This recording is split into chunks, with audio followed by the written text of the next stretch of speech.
Hi friends, welcome back to my channel. இன்றைக்கி நம்ம முட்டையை வச்சு ஒரு சிம்பிளான ரெசிபி தான் பார்க்க போகிறோம். வாங்க வீடியோக்குள்ளே போகலாம். அதுக்கு முன்னாடி நம்ம சேனலில் ஃபஸ்ட் டைம் பார்க்குற வியூஸ் ப்ளீஸ் சப்ஸ்கிரைப் பண்ணி வச்சுக்கோங்க. அப்போ தான் நான் போடுற வீடியோஸ் எல்லாமே மிஸ் ஆகாமல் உடனே உங்களுக்கு நோட்டிஃபிகேஷனில் வரும். முட்டையை வச்சு இதை விட சிம்பிளான ரெசிபி யாராலும் பண்ண முடியாதுன்னு நினைக்கிறேன். அந்த மாதிரி ஒரு ஈஸியான ரெசிபி தான் பார்க்க போகிறோம். ஆக்சுவலாக இது ஒரு சைட் டிஷ் ரெசிபி தான். இந்த ரெசிபி பண்ணுறதுக்கு நான் ஒரு 3 முட்டை எடுத்துருக்கிறேன். நீங்கள் உங்களுக்கு தேவையான முட்டை எடுத்துக்கோங்க. இப்போ ஒரு மிக்ஸி ஜார் அல்லது பிளெண்டர் எடுத்துக்கலாம். அதில் ஒரு 8 to 10 சின்ன வெங்காயம், 5-6 பல் பூண்டு, ஒரு துண்டு அதாவது சுண்டக்காய் அளவுக்கு புளி. ஃப்ரெண்ட்ஸ், பொதுவாக நம்ம முட்டைக்கு புளி சேர்க்க மாட்டோம். பட் இந்த ரெசிபிக்கு புளி சேர்த்து அரைச்சாதான் நல்லாயிருக்கும். ஸோ ஸ்கிப் பண்ணாமல் ஆட் பண்ணிக்கோங்க. ஒரு 1/2 ஸ்பூன் போல் சீரகம், 1/2 ஸ்பூன் சோம்பு, 1/2 ஸ்பூன் மிளகாத்தூள் சேர்த்து அரைச்சி எடுத்துக்கலாம். தண்ணி எதுவும் சேர்க்கக்கூடாது. இந்த சின்ன வெங்காயம் பூண்டில் உள்ள தண்ணியே போதும். அதிலே நல்லா அரைஞ்சிரும். இந்த மாதிரி குறப்பாக துருன்னு அரைச்சி எடுத்துக்கலாம். பாருங்கள், நம்ம ஒரு சொட்டு கூட தண்ணி சேர்க்கவே இல்லை. அப்படி இருந்துமே தண்ணி ஊறின மாதிரி தான் இருக்குது. இப்போ கேஸ் ஸ்டவ்வில் ஒரு கடாய் வச்சு அதில் கொஞ்சம் தாராளமாக எண்ணெய் ஊற்றிக்கலாம். எண்ணெய் சூடானதும் கொஞ்சமாக கடுகு சேர்த்துக்கலாம். கடுகு போட்டினதும் ஒரு மிளகாவத்தில் கிள்ளி இதை மாதிரி சேர்த்துக்கலாம். கூடவே ஒரு கைப்பிடி அளவுக்கு கருவேப்பிலையும் சேர்த்துக்கலாம். கருவேப்பிலை சேர்த்ததுக்கப்புறமா நம்ம அதில் அரைச்சி வச்சுருக்கிற அரப்பை சேர்த்து நல்லா வதக்கி விடணும்.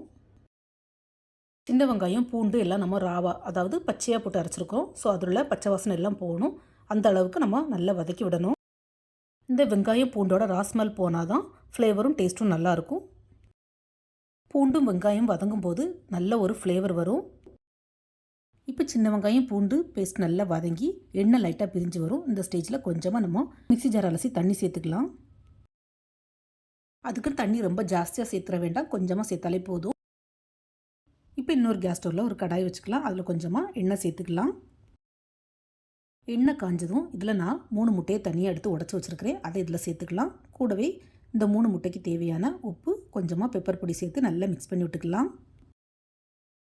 இந்த முட்டை புரிஜி பார்த்திங்கன்னா ரொம்பவே காரசாரமாக இருக்கும். ஏன்னா நம்ம இதில் சில்லி பவுடர், ரெட் சில்லி அதாவது காஞ்ச மிளகாய் வத்தல், அதுக்கப்புறமா பெப்பர் பொடி 3மே சேர்த்துருக்குறோம். ஸோ செம்ம டேஸ்ட்டாக காரமாக இருக்கும்.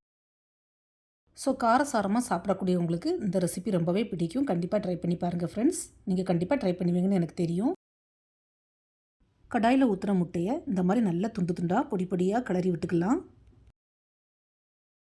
இப்போ நம்ம சின்ன வெங்காயம் பூண்டில் ஊற்றின தண்ணி நல்லா வற்றி சுண்டி வருது. இந்த ஸ்டேஜில் நம்ம ரெடி பண்ணி வச்சுருந்த அதாவது வறுத்து வச்ச முட்டையை இது கூட சேர்த்து நல்லா மிக்ஸ் பண்ணி விட்டுக்கலாம். இந்த முட்டை மசாலா பண்ணுறது ரொம்பவே ஈஸி. அதே நேரம் ரொம்ப டைமும் ஆகாது. ஸோ பேச்சுலர்ஸ் மட்டும் இல்லை, புதுசாக கல்யாணமான சமையல் தெரியாதவங்க கூட இந்த ரெசிபியை ட்ரை பண்ணலாம். அந்தளவுக்கு ஈஸி. நம்ம வறுத்த முட்டையில் வெங்காயம் பூண்டு பேஸ்ட் இந்த மாதிரி நல்ல கோட்டாகி வரணும். அந்தளவுக்கு நல்லா மிக்ஸ் பண்ணி விட்டுக்கிடணும்.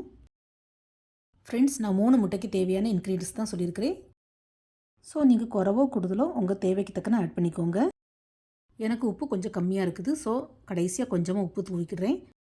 அதே மாதிரி ஃப்ரெண்ட்ஸ், உங்களுக்கு காரம் நல்லா பிடிக்கணும், இன்னும் கொஞ்சம் கூட மிளகாத்தூளும் பெப்பர் தூளும் சேர்த்துக்கலாம்.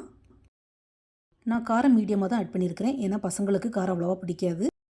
அவ்வளோதான் ஃப்ரெண்ட்ஸ், மசாலா முட்டை புரிஜி சூப்பராக ரெடி ஆகிட்டு சுட சுட சர்வ் பண்ண வேண்டியதான். இது ரைஸ்க்கு மட்டும் இல்லை, சப்பாத்திக்கும் கூட சைட் டிஷ்ஷாக நல்லாயிருக்கும். ட்ரை பண்ணி பாருங்கள் ஃப்ரெண்ட்ஸ். நான் இதே மாதிரி வேறையும் நிறைய யூனிக்கான இன்ட்ரெஸ்டான ரெசிபிஸ் செஞ்சு அப்லோட் பண்ணியிருக்கிறேன். என்னுடைய சேனலில் போய் செக் பண்ணிக்கோங்க. உங்களுக்கு பிடிச்சிருந்தால் மட்டும் சேனலை சப்ஸ்கிரைப் பண்ணிவிட்டு பாருங்கள். அப்படி இல்லைன்னா தாராளமாக அன்சப்ஸ்கிரைப் பண்ணிக்கலாம். ஃப்ரெண்ட்ஸ், நான் ரீசெண்டாக மலேசியா போயிருந்தேன். அதோட வீடியோஸும் ஷார்ட்ஸும் அப்லோட் பண்ணியிருக்கிறேன். செக் பண்ணாதவங்க ப்ளீஸ் செக் பண்ணிக்கோங்க. இந்த வீடியோ பிடிச்சிருந்தால் மறக்காமல் SRV கலக்கல்ஸை லைக், ஷேர் அண்ட் சப்ஸ்கிரைப் பண்ணுங்கள். தேங்க்ஸ் ஃபார் வாட்சிங். See you soon in the next video. Bye.